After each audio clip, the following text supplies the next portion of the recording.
नमस्कार दोस्तों, मैं हूं Manav Sharma, Hindi expert and motivational speaker, साथ ही अनअकैडमी के प्लस एजुकेटर के रूप में मैं यहां पर आपके साथ मुखातिब हूं।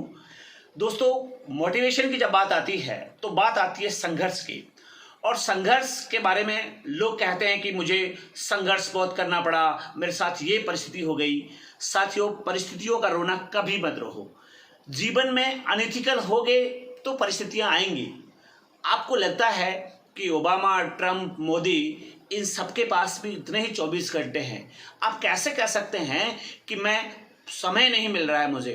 आपको समय उतना दिया है ईश्वर ने जितना कि ईश्वर स्वयं भी इस धरती पे आएगा तब भी ईश्वर के लिए भी वो 24 घंटे होंगे। 25वें घंटे का दिन ईश्वर में राम और कृष्ण के रूप में भी प्राप्ति का अनुभव नहीं है साथियों। लेकिन आपके साथ परेशानी है। आप करते क्या हैं कि जब सही समय पे आपको काम करना होता है उस समय गलत जगह पे ध्यान दे रहे होते हैं। याद रखिएगा, अनप्रोडक्टिव एक्टिविटीज में आपको भाग नहीं लेना है। जो काम आपके लक्ष्य की ओर नहीं जा रहा उस काम की ओर बिल्कुल भी नहीं जाना है। परेशानियों का रोना रोने वाले लोग, बहाना बनाने वाले लोग अकर्मण्य होते हैं। आपको क्या लगता है, जब तक राम स्ट्रगल नहीं करेंगे, जब तक कृष्ण स्ट्रगल नहीं करेंगे, क्या था, राम और कृष्ण को ऐसा लगता था कि वो बड़े माने जाएंगे? नहीं। लेकिन जब राम और कृष्ण स्ट्रगल किया तो उनकी कहानी अलग थी। आप उस कृष्ण के बारे में बहुत पढ़ते हैं जो कृष्ण बनों में गोपियों के साथ रहा, वो कृष्ण जो ग्वाल बालों के साथ गाय चराता रहा, वो कृष्ण जो छोटी छोटी उम्र में अनेक राक्षसों से लड़ता रहा। कभी आपने उस कृष्ण के बारे में नहीं पढ़ा जो द्वारकाधीश था? क्यों? क्योंकि व्यक्ति की पहचान उसके संघर्षों के दिनों से होती है। राजगद्दी पर पाने से उसकी प्रशस्ति नहीं होती, उसकी राजगद्दी पाने में कितने संकट थे ये यहां पर देखना होता है। जब राम थे, जब तक वो अयोध्या में रहे तब तक दशरथ पुत्र राम थे, लेकिन जब वो वन से वापस लौटे तो मर्यादा पुरुषोत्तम श्री राम कहलाए थे। श्री शब्द लगाने के लिए 14 वर्ष उनको घूमना पड़ा।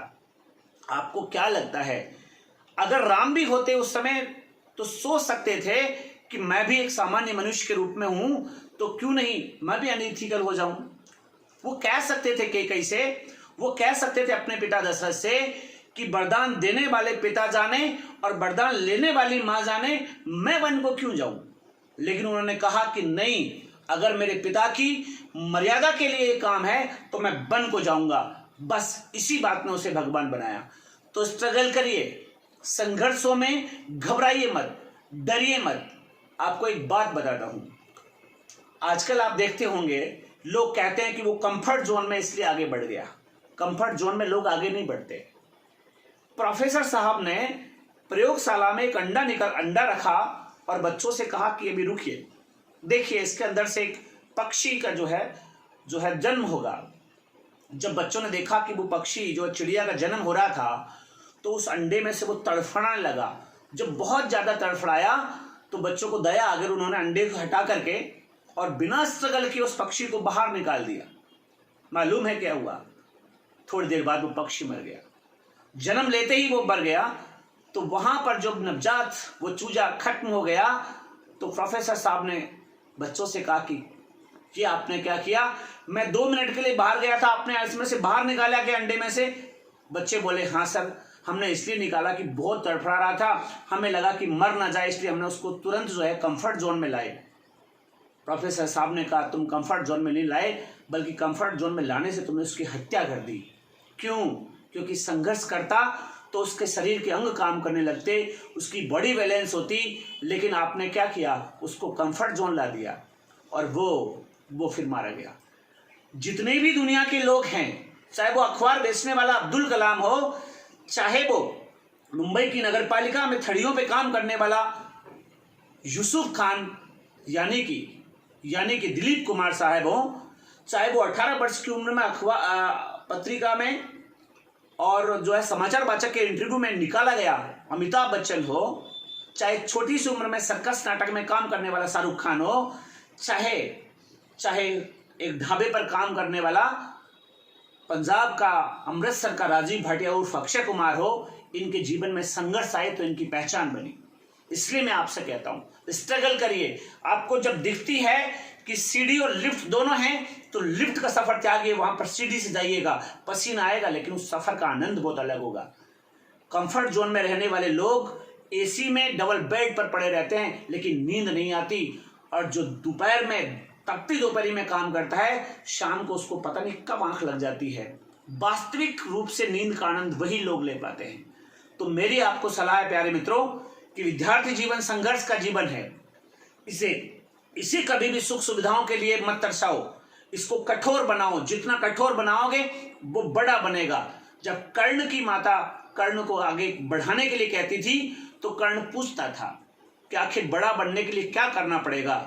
तो कर्ण की मां से जब कर्ण पूछता था कि वसुधा का नेता हुआ कौन, भूखंड विजेता हुआ कौन, अतुलित यश क्रेता हुआ कौन, नवधर्म प्रणेता हुआ कौन, तो कर्ण की मां राधा जो धोबिन थी वो एक ही बात कहती थी कि जिसने कभी आराम किया विघ्नों में रहकर काम किया।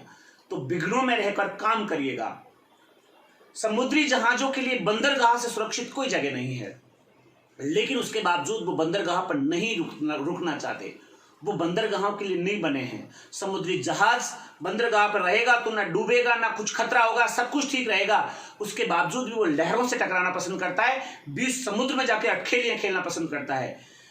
जो प्लेन हैं, जो एरोप्लेन हैं, ये सब भी अगर उड़ेंगे ना तो ही क्रैश होंगे, उड़ेंगे तो ही इनका ईंधन कम होगा।